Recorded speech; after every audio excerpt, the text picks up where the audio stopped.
Welcome to another episode of Go Big or Go Home. I am Old Man Troy, joined by the youngster Kid Cunny, also known as Kevin Cunningham. What's going on today, buddy? Not too much. We were both kind of running around all day, especially me. You wanted to get the show done earlier today, like usual. You know, we usually do it early afternoons, and I decided, hey, let's push it off till this time. And then, hey, let's actually push it off till this time. And then dinner came around, and I'm like, hey, actually, let's try and push it back again. So we're doing the show at night for once, and college basketball's on, and the Big Ten, of course, has absolutely zero games going on during it. But, yeah, it's been a busy day for sure. Oh, yeah, I hear you. You know, outside of doing the show, not like we're making millions of dollars doing the show. We have to actually have a professional job that pays the bills. So we have to go and we have to get those things done. And then, of course, you know, like you, like me, you have to keep the ladies happy at home. So you got to do stuff at home. So, you know, that comes in. I'm allowed to do my shows, but I got to keep everything kosher on the home front. So you have to balance doing the podcast, keeping everything good at home. You know, I had to finish up dinner. You know, I think you would have liked tonight's dinner. I know I think we should share the joke. The old joke about the pork chops, because it was funny that I did that. Do you want to tell the story? I don't remember exactly. I just remember that you said you were making pork chops, and I was very happy about it. Well, yeah, because we were texting back and forth, and I was at the store. My wife texted me to grab something, and I said something about the pork chops, and I didn't mean to text you, and that was kind of weird. Like you'll be right over for dinner. You know? It would have been a nice little flight for you to come in. But anyway, we got more to talk about than pork chops. You would have liked tonight's dinner though. Turkey tenderloins. They were pretty good, better than any pork chop I've ever made in my life. Yes, I cooked. The old man cooked, and I cooked pretty darn good if I do say so myself. But anyway, we got a lot to talk about outside of food, pork chops, all that good stuff. I'll tell you what, Kevin, this Big Ten, it is, who knows? It is actually more wide open than the freeway and the Autobahn. Who knows what's going to happen here in the next week. 1 week of Big Ten basketball left in the regular season, and it's going to be a doozy. It's going to be fun, exciting, and there is a lot of jockeying for position for this Big Ten tournament going on. We're going to talk about that. We talked about Iowa last week, and I asked you, do they have a fighter's chance? And all of a sudden they pull off a couple big wins. They're at 500 in the Big Ten, and oh my, they couldn't sneak into the tournament. Michigan State, they took down Wisconsin. The Tom Izzo Magic may be back. We're going to talk about that. And then we're going to talk about the possible seedings in the Big Ten tournament, the double byes. I mean, how interesting this tournament could be. But before we do that, there was a shakeup also in the top 25, Kevin. Gonzaga went down, a team that you and I thought was not going to lose in the regular season based on their schedule, and boom, they fell, and now there's a traffic jam at the top of the AP top 25. I'll turn it back over to you. Let's start there and then move into the show. Yeah, I mean, I wrote an article about it, and you can find the article and obviously this podcast, if you're listening, probably on The Grueling Truth. But I wrote an article a couple weeks ago about how Gonzaga is sitting pretty at 25 or 26 or 27-0 at that point, and they're not going to lose another game, and they're going to be a number one seed going into the NCAA tournament, and this is probably the best team that Mark Few has ever had at Gonzaga. I still think it is, but they threw up a big L against BYU. They had BYU down by, I don't know what it was, 12, 14, 16 points in the first half, and then it all unraveled for Gonzaga this past weekend. And so I guess Gonzaga was number one in the AP for the last, it seems like month almost. Could have been 3 weeks, but you know, when the selection committee turned over their top 16 teams and you know went through that S curve and what the bracket would look like at that point, that I think was 3 weeks ago. They said that Gonzaga, even though they're the AP top 25 number one team in the country, we have them as the number 4 1 seed. And so over the last 3 weeks, teams obviously kind of beat up on each other here and there, but you got, Kansas right now on top of the AP top 25, Villanova at number 2, North Carolina's at number 5, but UCLA jumped all the way up to number 3 because their win over Arizona on the road. UCLA's got an absolute powerhouse offense that I think they have 5 guys that score over 13 points a game, 6 guys in double figures. Every single game, that's what they average. UCLA is close to averaging 90 points a game, if not over 90 now. I'm not sure. I don't have it right in front of me, but they've got the most prolific offense in college basketball. No question about it. But so you mentioned before the show how Gonzaga's, still probably going to get a 1 seed, but if they didn't help themselves over the last couple of weeks in the committee's eyes and they were still the 3rd or 4th best 1 seed and they lost to BYU, maybe this does knock them down to the 2. Maybe UCLA is the top team in the West and Gonzaga is the number 2 in the West now.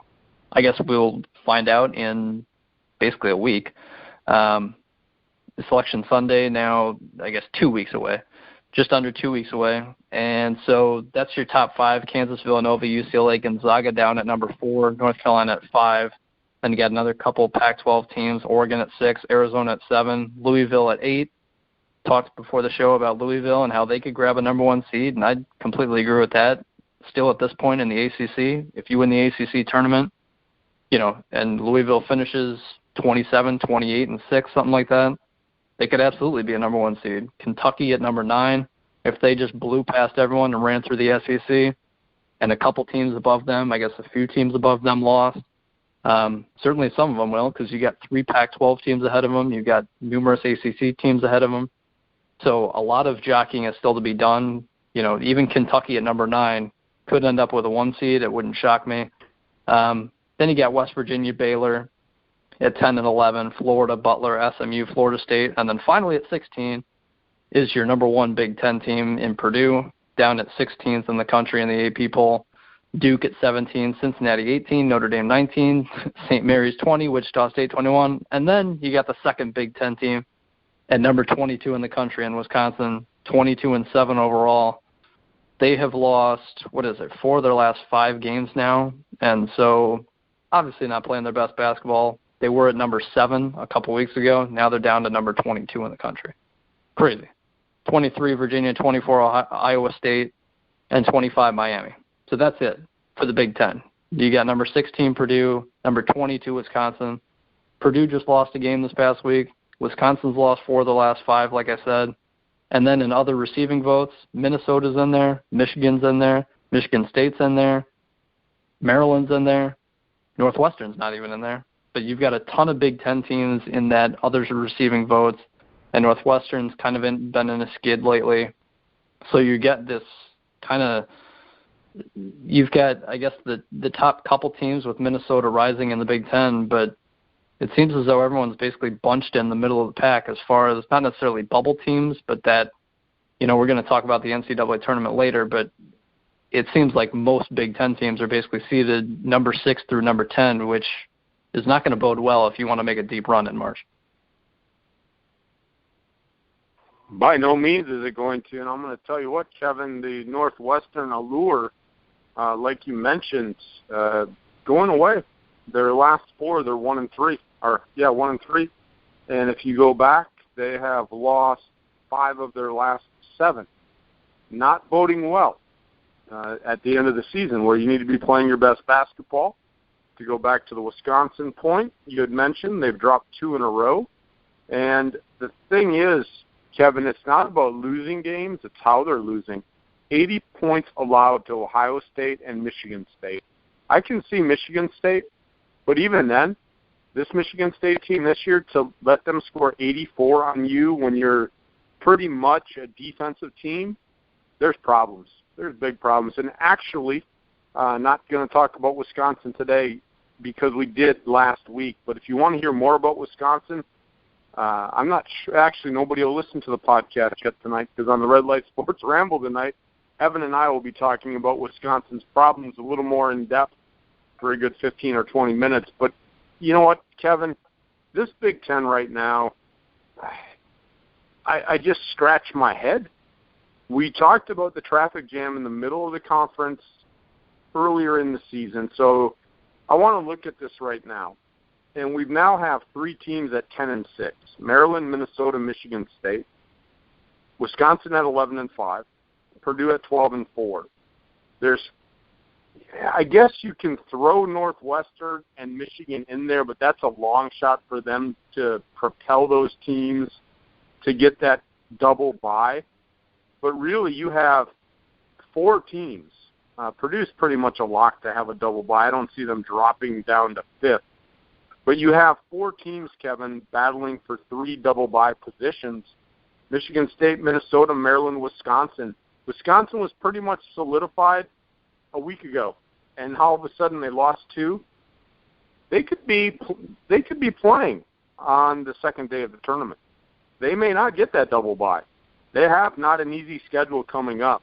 When you look at their remaining 2 games, they have to play an Iowa team, who we're going to talk about right now, and that's my segue. They play Iowa, and then they play Minnesota. So this Iowa team, Kevin, looking at it last week, I threw the question out to you: do they have a chance? You weren't so sold on them, and I'm not saying that I'm sold on them either, but you got to give credit where credit is due to Iowa. They have done nothing but win their way, at least to be talked about, as a tournament team, and now they have what I call their make-it-or-break-it game this week against Wisconsin. If they beat Wisconsin, I think you punch their ticket automatically, with a Penn State coming up next, because a win over Wisconsin puts them at 9-8 in the Big Ten. Should they falter against Penn State, they would probably have to then win a game or 2 in the Big Ten tournament. But you had put out a stat a couple weeks ago that no team has made the NCAA tournament being less than 4 games over 500. Right now, Iowa sits at 16-13. If they beat Wisconsin, that puts them at that magical +4. If they beat Penn State, they're +5. If they lose in the first round of the Big Ten, still +4. If they lose to Penn State, would falter. But that game's at Iowa. I find it really hard for Penn State to go to Iowa and win. But in this crazy Big Ten, I never say never. But I think Iowa has a legitimate shot to make the NCAA tournament. But I think it hinges on going to Wisconsin and winning. And it's not a make it or break it. They could beat Penn State, win a game or 2 in the Big Ten. But I think, Kevin, if they beat Wisconsin at Wisconsin, you can pretty much punch their ticket to the NCAA tournament. Yeah, like you said a week ago, you brought up Iowa and you said, hey, what about this team? And I was like, no. No, this team can't do it, because I was looking at their overall record, and they were 14-13. And yeah, this past week, all they did was beat Indiana, and who's, I guess, as healthy as they've been in a couple months, and they went to Maryland and won by 14 points. You know, Maryland did not have a great week this past week. Maryland lost at home to Minnesota by 14, and then they lost at home to Iowa by 14. And they've lost 3 straight games. I mentioned a week ago that Maryland, you know, yeah, they're the 3rd best team in the Big Ten right now, but they were a 6 seed. And I said a week from now, they could be a 7 seed. The 3rd best team in the Big Ten could be a 7 seed this time next week. And now we're here, and according to Joe Lenardi, they are a 7 seed. And what surprised me, I guess, with this Iowa team, going back to the Hawkeyes, is right now, you know, they had this, I guess, magical week this past week, getting a couple wins. Now they're 16-13. Now you can actually see, you know, possibly getting to that 4-over number. And if they lost to Wisconsin, I mean, like you said, this Wisconsin game's enormous, because if they lose to Wisconsin, it drops them to 16-14. Say they beat Penn State, you're 3 games over. But, you know, your lasting impression is, well, they lost 3 straight at some point in February, and then they beat Indiana and Maryland, but then they came back and lost to Wisconsin, beat Penn State. And so you look at the Big Ten tournament, and then at that point, you're kind of, right now, Iowa's the 8th team in. And so that gives them a first-round bye. The top 10 teams get a first-round bye in the Big Ten tournament. So Iowa moves on, gets to the second round. They play a 9 seed, something like Illinois, Indiana. Say they pick up one of those wins. But then in the next round, you get a number 1 seed, in which should be Purdue, because Purdue has the tiebreaker over Wisconsin. So Purdue would have to lose these last couple, and Wisconsin would have to win out in order for Purdue not to be the 1 seed. So, in the third round, in Iowa's second game in the Big Ten tournament, it's most likely going to be Purdue because it's going to be that 8-1 matchup, again, if Iowa gets past the 9 seed. But so Iowa's going to have to pick up a huge win over Purdue, especially if they lose to Wisconsin. If they beat Wisconsin and they beat Penn State and they're 18-13 and they're 10-8 in the Big Ten, and then you go in the second round of the tournament, the Big Ten tournament, and you beat, an Illinois or in Indiana, now you're sitting at, it would be 6 games over. You'd be 19-13 overall.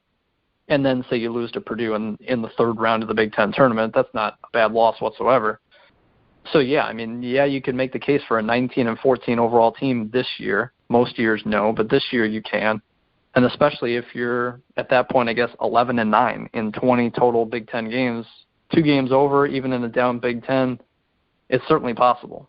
And it's all possible because of this past week beating Indiana and going to Maryland and winning by 14 points. Iowa showed that they're not a pushover. I think that the Big Ten is, as down as we've been on this Big Ten, and everyone has been, everyone understands that the Big Ten is not great this year.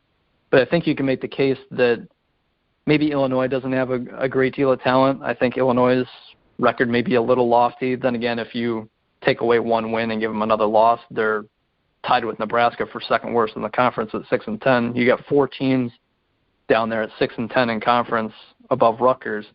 But so Illinois is just 1 game ahead of them. I ultimately think that the Big Ten, Purdue, Wisconsin, Maryland, Minnesota, Michigan State, Northwestern, Michigan, Iowa, they all have quality teams. They all have talent. I think Indiana still has talent. I think Ohio State's got talent. They just haven't put it together whatsoever this year.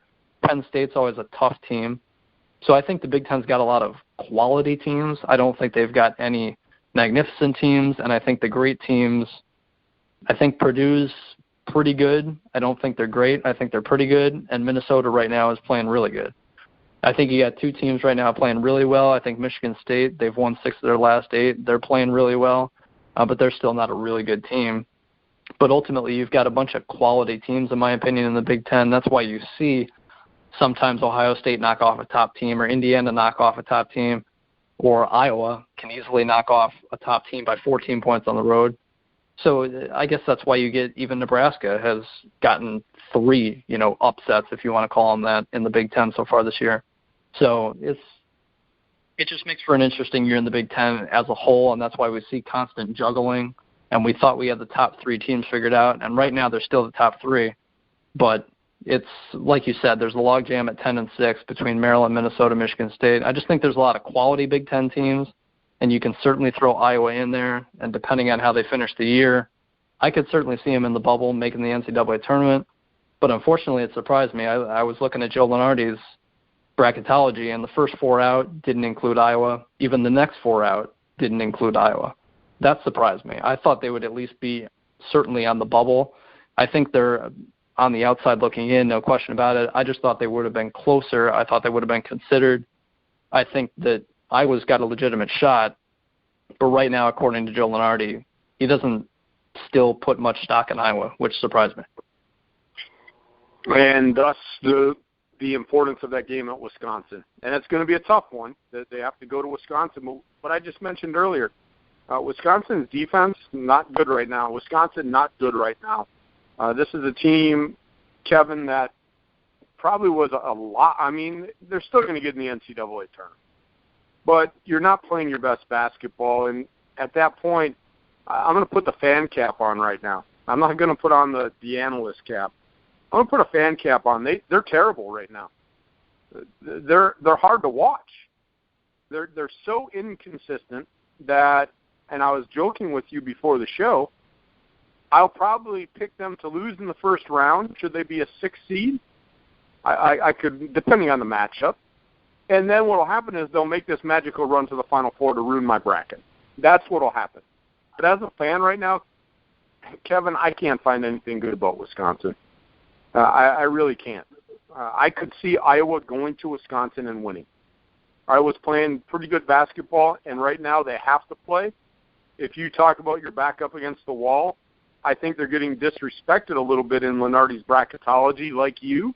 I didn't think that they would be in his bracket but I thought that they might be in the last 4 out or the next 4, and they're not even mentioned.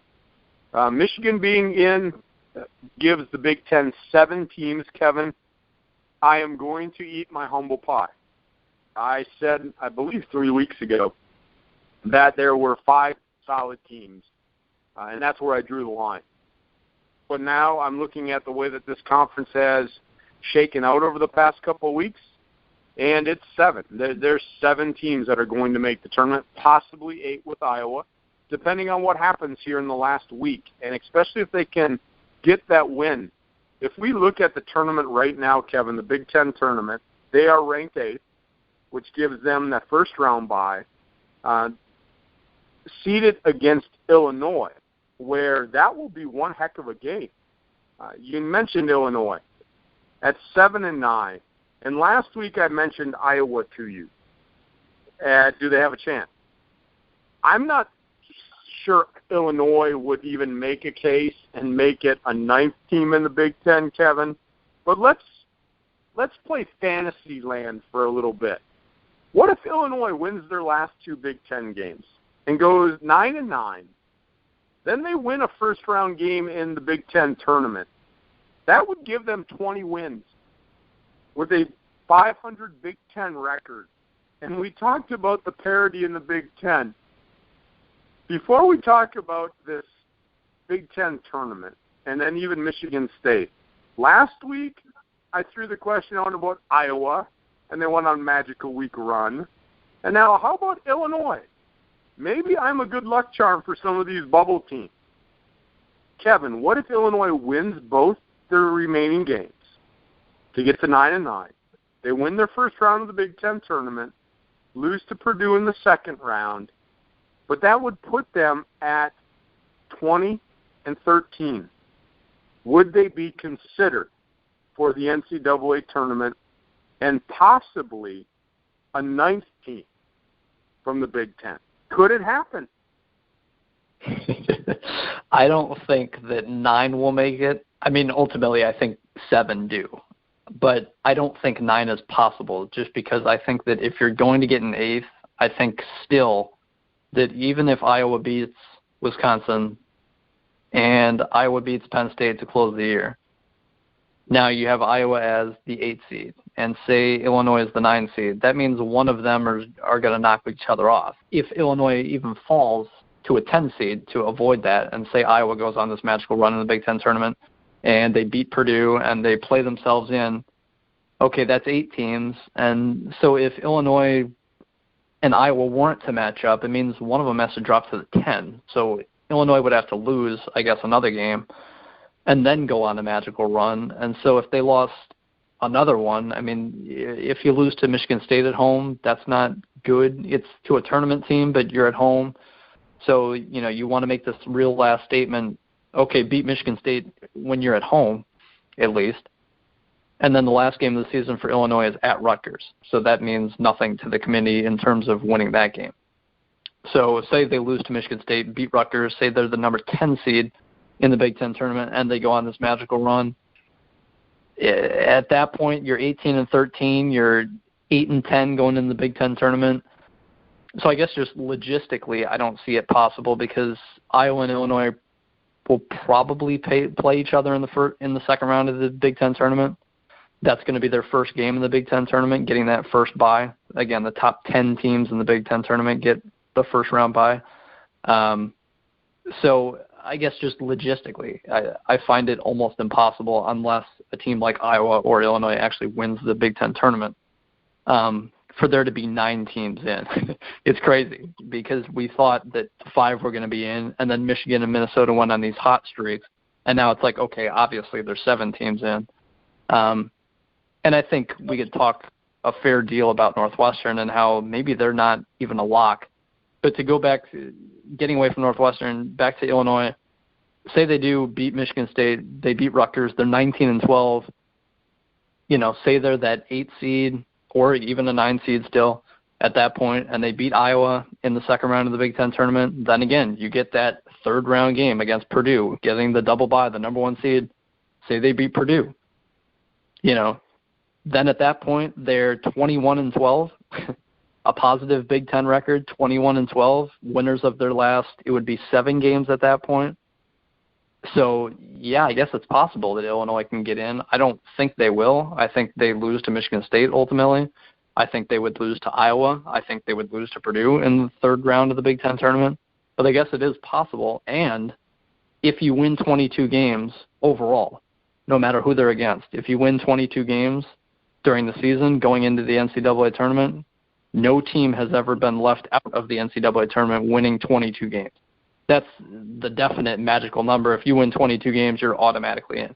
Doesn't matter, what the deal is, who you played. And even looking at the Big Ten schedule and who Illinois has beaten, it's not exactly trash. I mean, this past week they went to Nebraska and won. That's whatever. But besides that, they beat Northwestern twice. They beat Iowa on the road. Actually, they beat Iowa twice. They swept Iowa. They swept Northwestern. Iowa's not an NCAA tournament team, but I think that's a semi-quality win. They're a solid Big Ten team right in the middle of the pack. Then they also beat Michigan. They beat Ohio State, which, whatever.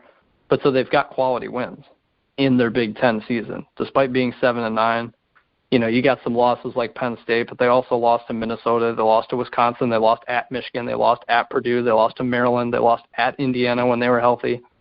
So not a ton of bad losses in the Big Ten, and you got a couple nice wins. So, yeah, if Illinois goes on this run, wins their last 2, it would be 5 straight. And, again, you can match up with Iowa in the second round. You can match up with Purdue in the third round. So, yeah, Illinois can get to 22 wins and be automatically in, or they could get to 21. And, again, if they beat Iowa and Purdue going forward, Michigan State, maybe Illinois could make it.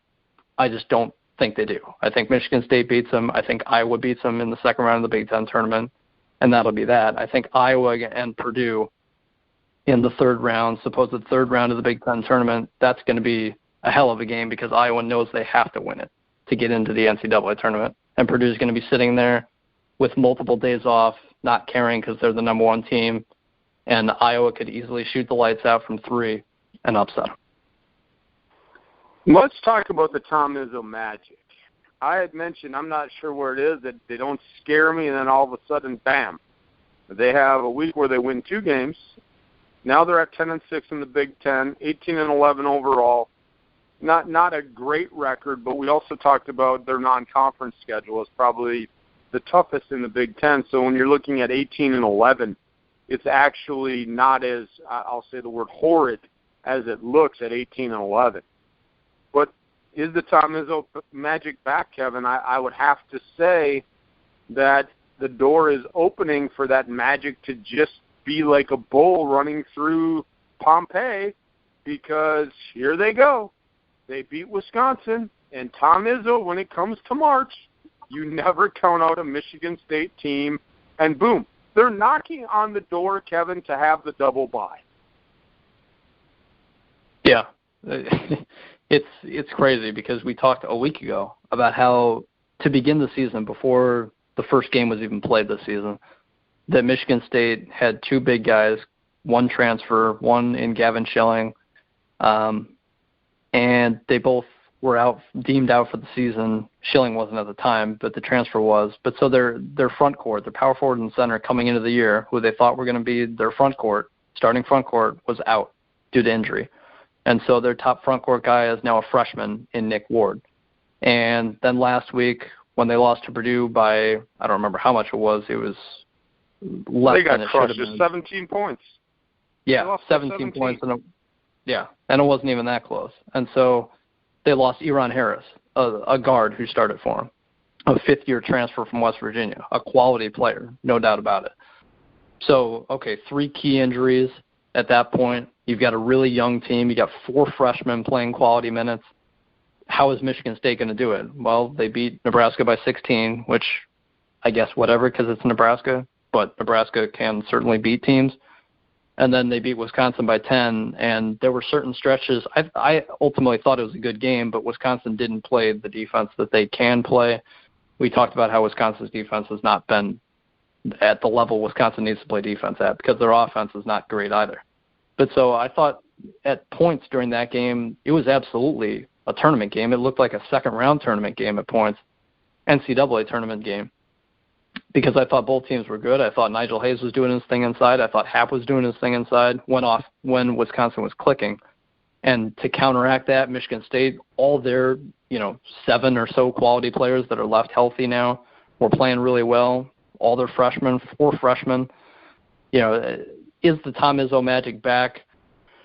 I guess define Tom Izzo magic, because to me, is a Final Four run in order? No. Is an Elite Eight appearance ready to roll with a hot Michigan State team? I don't think so, because they're just too young. I think we talk about Michigan State every week. We haven't gone crazy in depth about any team, but Michigan State is one that, I personally am a Duke fan, and so I've seen probably 90% of the games this year. Michigan State's probably the second most watched team I've seen over the course of the season, and I guess if you want to classify as Tom Izzo magic as his team just clicking at the right time, it's absolutely doing that. They've won 4 of their last 5. They've won 6 of their last 8. They went on a 3-game losing streak in mid-January. Since then, they've won 6 of 8. They were 12-9 overall. Now they're 18-11. They were on the outside looking in. They were, last 4 in at some points. And now Joe Lunardi's got Michigan State as a 9 seed. So right now they're ahead of Northwestern. Northwestern's a 10 seed, according to Lunardi. Michigan State's a 9 seed. And so Tom Izzo is working his magic with these freshmen. I think it's exactly what Michigan State needed. It's exactly what Tom Izzo needed for this program, because I think he got a top-end recruiting class. He got 4 freshmen. Again, this is basically what Michigan State is now, is 4 freshmen playing significant minutes who are all in ESPN's top 40 rankings coming into the season. So you've got quality freshmen. Nick Ward, one of them on the inside. Cassius Winston, a point guard. It seems like every Michigan State game I watch, he's making great decisions, averages like 7 assists a game, it seems like.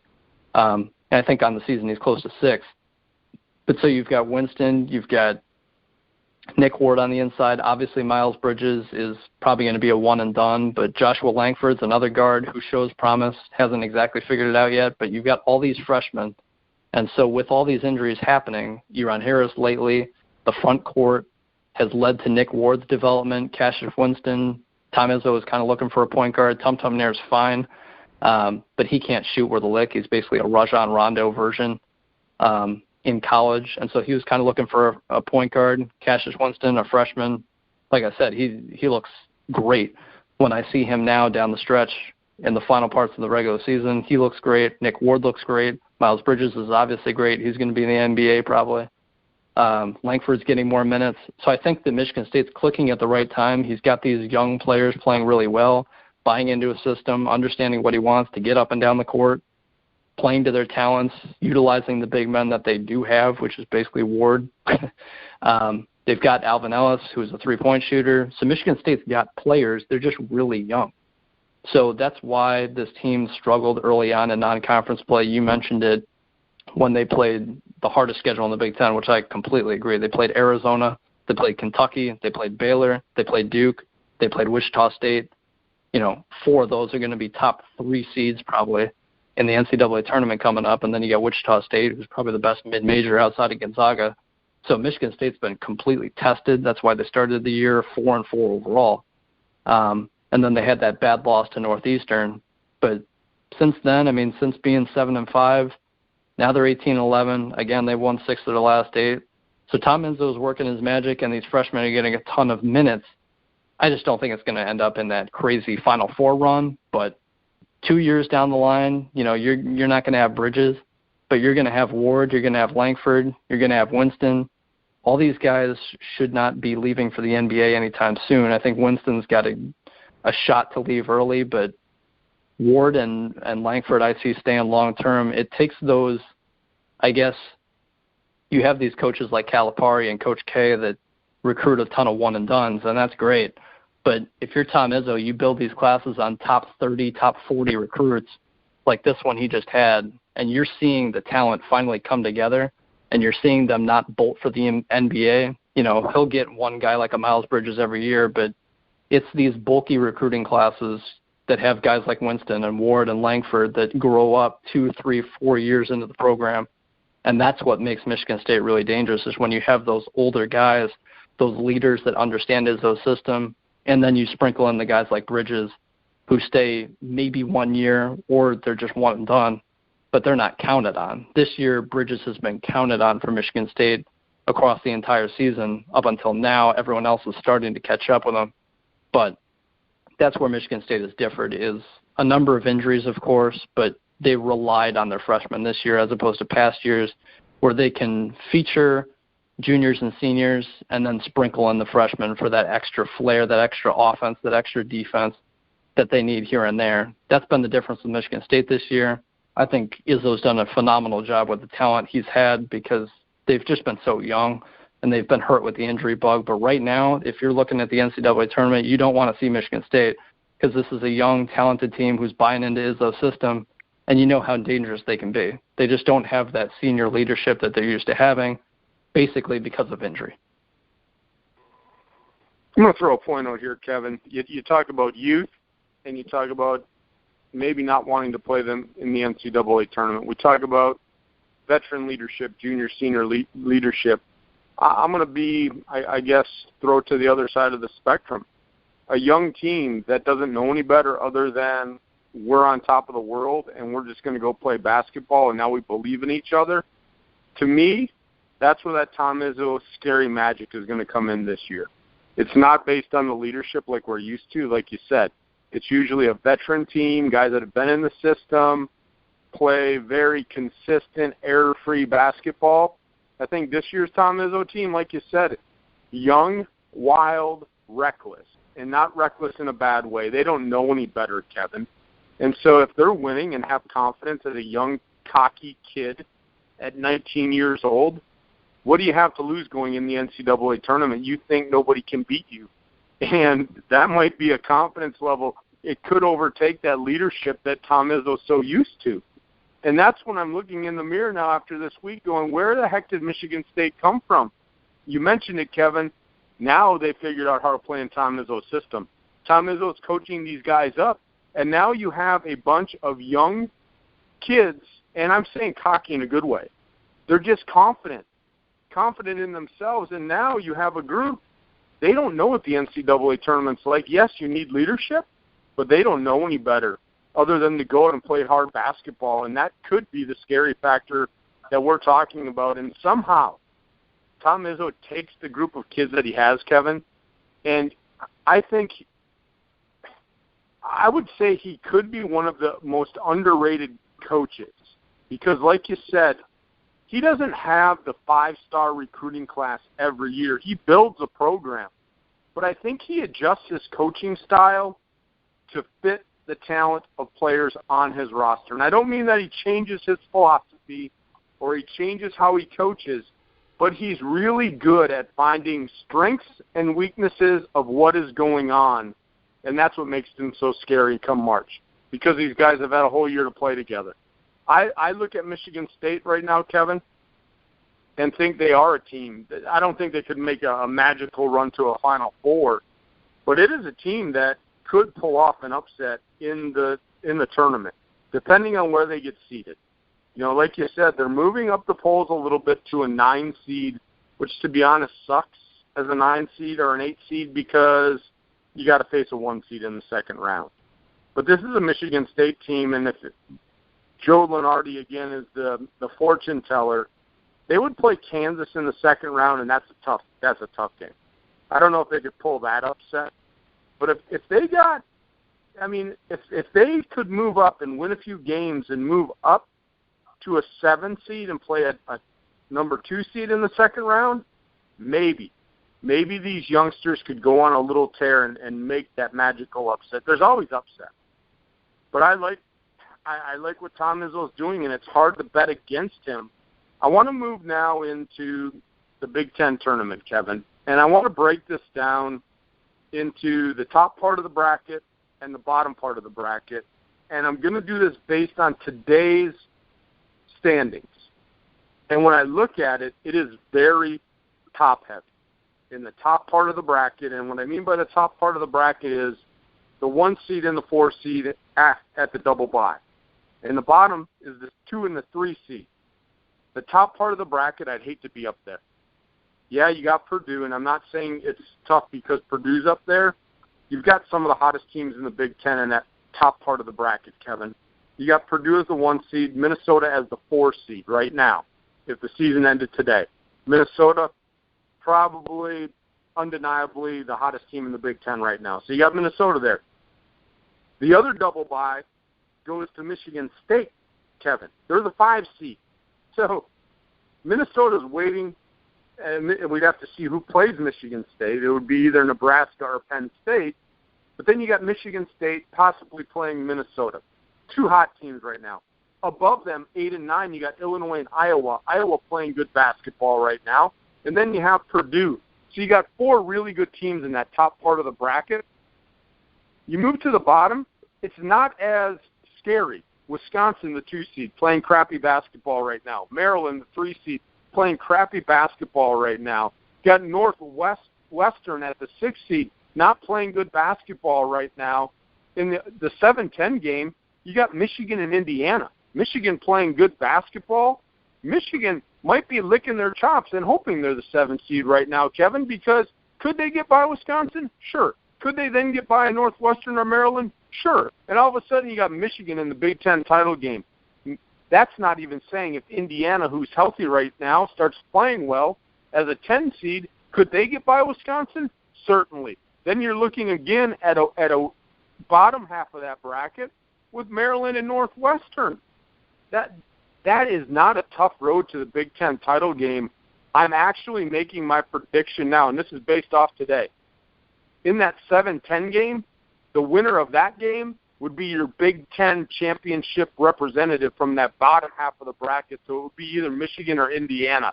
What's that say, Kevin, right there? I don't think Wisconsin and Maryland are playing good basketball right now, and that 7-10 matchup in that bottom half of the bracket, to me, they could easily get to the Big Ten tournament championship game. Oh, yeah. Definitely. I love it because you asked a couple weeks ago, I think it was, either 2 or 3 weeks ago, I think 2, where you said, okay, I don't think any of these top 3 teams are going to win it because none of them are that fantastic. I said, well, you know what, even if, my beloved Purdue doesn't win it, my favorite Big Ten team this year doesn't win the Big Ten tournament, I certainly think Wisconsin would. I don't necessarily believe in Maryland, but, yeah, Wisconsin definitely would. Well, since then, Wisconsin's lost 4 of the last 5. So if Purdue doesn't get the job done, say they don't come out of the top because there's one upset there. You mentioned all the good teams playing good basketball right now, and that's why I said the Big Ten, as down as we are on them and as down as the country is on the Big Ten this year, there's a lot of quality teams. I talked about it before, and could Purdue get upset by Iowa or by, whoever they would face, a Michigan State, a Minnesota? Absolutely. So on the bottom, you talked about teams, that 7-10 matchup, potentially Michigan and Indiana. And I said if there's a team outside the top 3 to do it, I think Michigan could because of the way they're playing. And since then, they've kept that up. Michigan's playing good basketball. They're shooting the 3 exceptionally well. They're 19-10 overall now. It seems like, going to Northwestern, it almost seems like they should win that game. Even if they don't, they play Nebraska to end the year. That would get them to 20 wins. Michigan at this point, to me, is that team that can go on a run because of the three-point ball. They're 2-7 away from home this year, which is scary because the Big Ten, obviously, you're away from home. So, can Michigan consistently put together a run to make it away from home? That's to be determined. This year, they haven't been great away from home. They're 2-7 overall away. But at the same time, it's a team that when they get hot from 3, because of the number of threes they take, I forgot which team it was they played this past week where it was Purdue. They beat Purdue at home by 12. And I think they shot like 26 threes. They made 11 of them, 12 of them. When you shoot 26 threes, you're going to make 11 or 12 if you're a good three-point shooting team.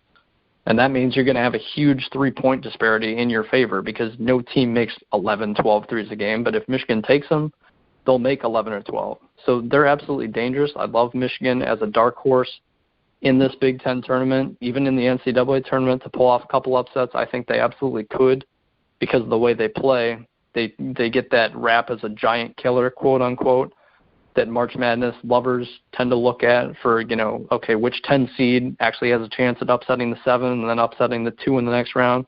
Which of those giant killers can pull off a couple upsets and make me look really smart. I think Michigan, they're not going to be at the 11 seed or 10 seed most likely. Right now, Joe Lunardi has them as an 8. But they're a team that a 1 seed would not want to see. They're a team that, say you throw them against Gonzaga. Would Gonzaga want to see a hot Michigan team chucking up 3-pointers left and right against them? I absolutely don't think so. I think Kansas, Villanova, North Carolina, those type of teams have obvious talent advantages. I think Gonzaga's in that top 8 or 9 teams in the country. I don't think they're necessarily a top 2, top 3, top 4 team. They're a legitimate strong 2 seed, in my opinion, not based on resume whatsoever, but I think Gonzaga from a talent perspective is really good, not unbelievable. And so a hot Michigan 3-point shooting team can absolutely take down a 2 seed in this year's tournament, in almost any year's tournament.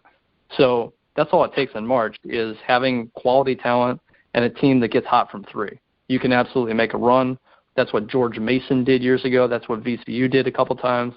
So Michigan's got the capabilities to make it happen. And I'm with you that right now, if the tournament started today, I probably would favor Michigan to beat Indiana for sure. I would favor Michigan to beat Wisconsin with the way Wisconsin's playing. And I would absolutely favor Michigan to beat Maryland if Maryland got there or if Northwestern got there. I think Michigan's playing really good basketball right behind Purdue. I think Purdue's still a really strong team, but Michigan right now may be playing better than Purdue did this past week. Purdue was shaky this past week. Wisconsin and Maryland, you said, weren't playing great. Minnesota's playing really good. They've won 7 straight. Tom Izzo's doing his thing with Michigan State. But so Minnesota, Michigan State, Michigan, those 3 teams are playing probably the best basketball in the Big Ten right now.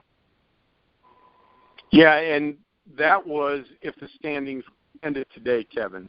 And when I look at this logjam at the top, these 3, 10, and 6 teams, Maryland, Minnesota, Michigan State, I'm actually looking at Maryland maybe dropping out of the 3 seed. I am not sold on Maryland being stuck in that 3 seed, and here's why. They end the season against Michigan State. Michigan State, Kevin, could be playing for a double bye at the end of the season. Now, Maryland has to go to Rutgers. I can pencil that in as a win. Maybe. The way Maryland's playing, who knows what'll go on in this Big Ten. But that last game of the season, if Michigan State would beat Maryland, and Michigan State has to take care of their business before they play Maryland, and they've got to play an Illinois team. But again, based on record, based on talent, you're thinking that, okay, Michigan State should be able to go to Illinois and win. But in this world of crazy Big Ten basketball, who knows?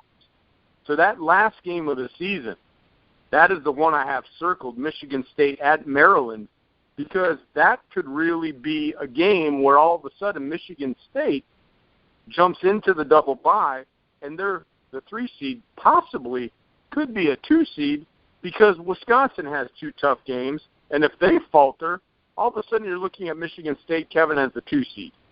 And today, on Monday the 27th, we're talking about them being a 5 seed.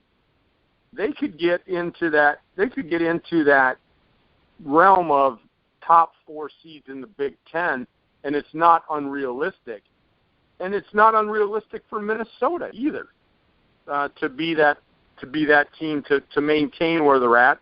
Minnesota could actually jump up to the 2 seed. The way that this could roll out, I'm really excited to see how this shakes out. I know we keep talking about the top of the Big Ten, Kevin, but I really want to talk about the bottom part where the logjam is, the 6 and 10 teams, because how important is it to have a first-round bye, to be one of the top 10? And I know right now Indiana holds that 10 seed, but do you think if an Ohio State, Penn State, Nebraska the unfortunate thing is Michigan sits there at the 7 right now, but they could move up, and it could be Northwestern falling down into the 7 seed. But you've got 4 teams at 6 and 10, Kevin. Indiana leading the pack. They would be the 10 seed if it ended today. And then you got Indiana, Ohio State, Penn State, Nebraska. How important is it, though, to have a first-round bye and not have, well, I'll do air quoting, that play-in game for these 4 teams right there? There's basically 4 teams battling for one spot to get the first-round bye instead of having to play on that day 1. I think it's huge. I think, like we just mentioned, the bottom of this bracket and how it could turn out, and say Michigan does get the 6th seed and Northwestern gets pushed down to the 7, I could absolutely see it happening. And so say Northwestern is that 7th seed. You want to be the 10 because Northwestern is not playing great. Lindsey's getting back from injury finally, but even these last couple of games where he's played, Northwestern's lost. So right now you want to play Northwestern if you're that 10 seed. And so if you get that first-round bye, you're that last team getting the bye. You're Indiana, you're Ohio State, you're Penn State, you're Nebraska. You come in a little confidence, and Northwestern's playing bad basketball. Okay, you get an upset there in the second round of the Big Ten tournament. You got the first-round bye, get a little rest, and you get that upset. Then you're playing a number 2 seed, like we said. Say it's Wisconsin. Say Wisconsin, splits, and they end up going 12-6 in conference. Right now they're 11-5. Say they split their last 2. They're the number 2 seed. They're not playing great. Say you upset them. Then you're talking about the number 3 seed maybe a 6 seed, which Michigan could be, but anything can happen in a couple games. So say the 3 seed is still Maryland or Minnesota gets knocked off, or a young Michigan State team gets knocked off. Who knows what happens down the line? So if you're that 10 seed and you're playing a bad playing Northwestern team, or you're playing an off Wisconsin team, or you're playing, whatever happens to the 3 seed or the 6 seed down there, yeah, that 10 seed could be very dangerous, depending on who the 7 is, depending on who the 2 is, the 3, the 6. It all matters, these next couple of games. It's the last regular season week, this upcoming week. So next week, we'll have this all figured out. The Big Ten tournament will be locked. We don't have to do projections anymore. Next week's show, we can talk about the Big Ten tournament because it'll be done, or the regular season will be done. So we can talk about all this, and the hypotheticals will be gone. But getting that 10 seed is huge because not only do you get another game's rest, not only do you have to win 4 games as opposed to 5 in 5 days, you can win 4. But you can be playing some teams not playing their best basketball, like we talked about. So Indiana, if they get hot from 3 against a Northwestern team, I would favor them. Against a Wisconsin team not playing their best basketball, I could certainly see Indiana winning, like you. So Indiana can make a run. That 10 seed Nebraska even, if they go into the Big Ten tournament hot, that, like we said, turning their switch on throughout the season, they've pulled off some upsets. Why can't they pull off some upsets against teams playing, not so great basketball? I think they could. So it's all to be determined, but yeah, that number 10 seed, the top 10 teams get a first-round bye, the top 4 get a double bye, so that 7-10 matchup could be huge depending on who gets placed where. But yeah, you want to be the number 10 seed, not the number 11, for a strict reason of rest and potentially who you're playing. I'm going to tell you this, Kevin. I think Northwestern actually does not hold on to that 6th seed. This is my bold prediction for this week. They end the season playing Michigan and Purdue. Granted, they're both home games. I think they lose both. I think you look at Northwestern as falling into that 8-9 seed. And that's amazing considering 4 weeks ago Northwestern was up in that upper echelon of the Big Ten. I really think that my bold prediction will be Michigan's going to go to Northwestern the way Michigan's playing and beat them. And then Purdue, like you said, if you're going to look at a team in the Big Ten that has it somewhat put together, I know they were a little shaky this week, but if you're looking at an overall team that has kind of went through the peaks and valleys and been the most consistent, it's Purdue. And they've got the talent and they've got the roster, and that's a Purdue team that, they could not be playing for anything at that point, depending on what rolls out in the game before. but I think Purdue can also go to Northwestern and beat Northwestern. So all of a sudden you're looking at a Northwestern team, Kevin, that finishes the regular season at 9-9 in the Big Ten after just a few weeks ago. A lot of people were really high on them. And I know that we joked about it when we first started the show, that I was the Northwestern hater. You can say, hey, why are you hating on Northwestern again? I'm not hating on Northwestern, Kevin, when I look at how they're playing basketball right now. They've dropped 3 of their last 4. Michigan's playing great basketball. Purdue's probably the most consistent team in the Big Ten. They realistically could lose both games and finish 9-9 in the Big Ten, which could put them down in that 8 or 9 seed. And then they've got a heck of a chance to get knocked out early and not even sniff the Big Ten tournament championship. As 4 weeks ago, everybody was Northwestern this, Northwestern that. And I'm not saying anything like patting myself on the back, Kevin. I just wasn't bought in to Northwestern basketball. They're not built to make a championship run in my mind. They're not built like a Purdue. They're not built, and I'll say this, even though Wisconsin's playing bad, like a Wisconsin. And Maryland, I don't know what they're doing. They're actually, Maryland's makeup, Kevin, makes them, I know Melo's the guy, but they've got some young guys that could give them the makeup of a roster down the road. They're just, Northwestern to me is just a team that is missing a key piece. And they could very well falter and go into the Big Ten tournament on a 4-game losing streak. And you want to talk about shaky confidence at that point? That would probably be the bottom of the barrel. So Northwestern, to me, Kevin, could move out of that bottom half and go up to the top half because they're going to fall into that 8-9 seed. But they've got, to me, the toughest remaining schedule when we look at this last week of the Big Ten tournament. Yeah. For Northwestern, I'm with you. I mean, I joked about you being a hater, and that's, take hater for what you want, but I didn't mean it as though, Troy hates the school of Northwestern, and that wasn't it. It was just him being more down on Northwestern than the rest of the country was. That was my interpretation of it, and, at this point, if you're a hater of Northwestern, then I guess I'm kind of jumping on that bandwagon too, because they could finish the year 2-7 in their last 9 games. That's ultimately what it is. They're 2-5 right now, or 2-5. And so they could, I guess, 2-8. So 2-5 in their last 7 games right now. They could lose to Michigan. They could lose to Purdue. That's 2-7 in their last 9. Then going into the Big Ten tournament, say they lose their first game, 2-8 in your last 10 games.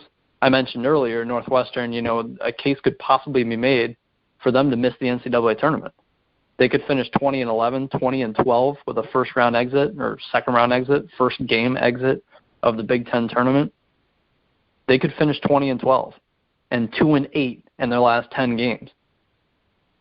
That doesn't scream, NCAA tournament. That's a 9-10 overall record in the Big Ten when it's all said and done, when the conference tournament's all said and done. And again, 2-8 in your last 10 games. That's what Northwestern could finish. I expect them to lose to Michigan. I expect them to lose to Purdue. And in the first round, or their first game of the Big Ten tournament, if they're not figuring things out and they play a team who gets hot from 3 here and there, I could absolutely see them seeing Northwestern go 2-8 in their last 10 games going into the NCAA tournament. So if the committee is looking at that about a down year in the Big Ten, and Northwestern's got a 9-10 record in Big Ten play over the course of the entire year, 2-8, maybe Northwestern doesn't make it. I don't think Northwestern's necessarily a lock because of how lackluster the committee thinks the Big Ten is. Right now, Northwestern's a 10 seed. If they lose their next 3 games, again, 2-8 going into the NCAA tournament. That's what Northwestern could be in their last 10 games of the season. They're on the downward turn of a 10 seed. So is it impossible to think that they wouldn't get in at an at-large bid? I think it's more than possible. I don't want to say I don't think Northwestern is going to make it, but I ultimately think they do. But I could certainly see them being in the play-in game because the rest of their schedule is going to be tough. I think a first-game win in the Big Ten tournament for them in the second round would be enormous because that's the last message or reaction you'll have to Northwestern is, well, okay, they beat, a decent team in the Big Ten tournament, and then they faced a Wisconsin or a Purdue and they lost. Oh, well, so be it. You don't expect Northwestern to win that game. But at least you see some win there. But if they lose their last, it would be 5 games of the season and finish 2-8 in their last 10, that's where trouble could be spelled for Northwestern. Well, Kevin, if it holds to fruition and they drop those 2 games and go to 9-9, Michigan can vault over them, Iowa can vault over them, Illinois could tie them. And then all of a sudden you're looking at a Northwestern team that is sitting down at that 8-9 seed, and we just talked about 7 Big Ten teams. That's where maybe the Iowa jumps over Northwestern, and maybe we're the good luck for that team that is nobody's talking about. What if Illinois then won their last 2 in the Big Ten, went 9-9, won their first-round matchup against a Northwestern? Who do you take at that point? Do you take Northwestern or do you take Illinois, who's coming on strong at that point? Because if Illinois wins their last 2, Kevin, they will go into the Big Ten tournament with 5 straight Big Ten wins. If they beat Northwestern, if that's the way the seeding rolled out, they would then have 6 Big Ten wins. They'd have a win over Northwestern. You just mentioned they're not taking 9. They're maybe not taking 8. But then all of a sudden you've got an Illinois team who's playing really good basketball, has 21 wins, or 20 wins. It would be 20 if they beat Northwestern, and then if they lost to Purdue. But at that point, you're looking at very similar records. And the team, that Illinois, if that would be fruition, Illinois versus Northwestern first round of the Big Ten, the winner of that game might be your NCAA representative. And all of a sudden, a team that everybody thought was a lock to make it 4 weeks ago in Northwestern is on the outside looking in. That's a reality, Kevin. And to put the cherry on top, Northwestern on February 7th lost at home to Illinois by 7 points. And then Northwestern went to Illinois February 21st, this past Tuesday. They went to Illinois. Northwestern went to Illinois and lost by 16 points.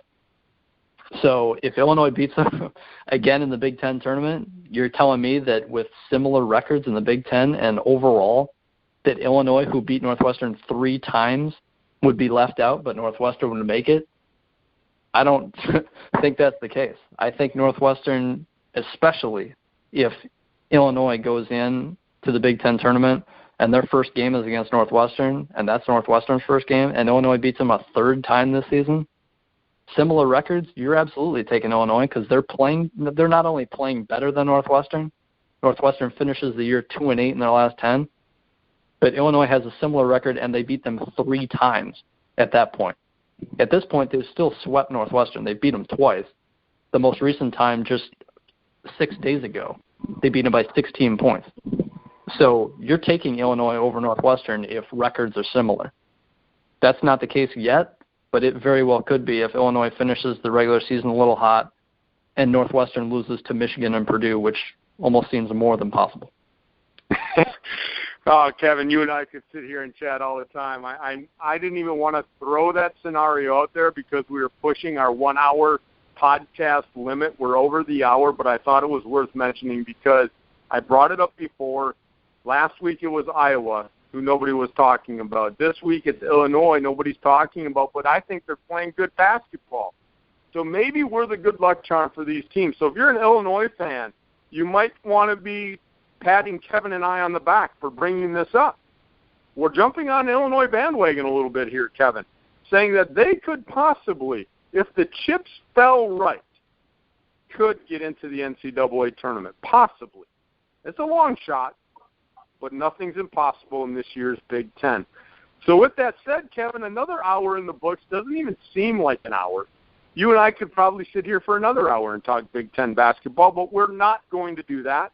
We're going to let this Big Ten week roll out, shake out, because it's going to be one heck of a finish to the regular season next week we get to look strictly at the Big Ten tournament, 1 hour of Big Ten tournament talk. That's going to be a fun show, Kevin.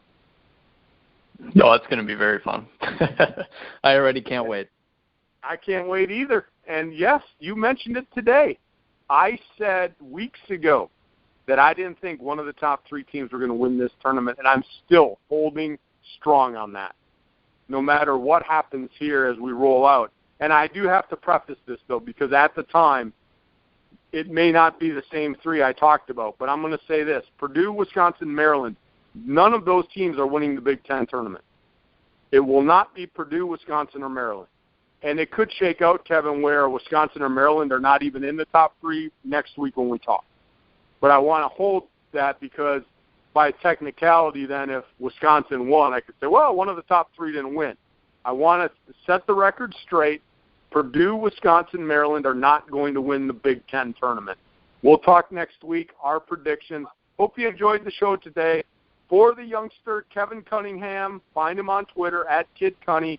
I am Troy Otradovec. Find me on Twitter, @TroyRobert967. We'll get back at you next week. Have a great week, everyone.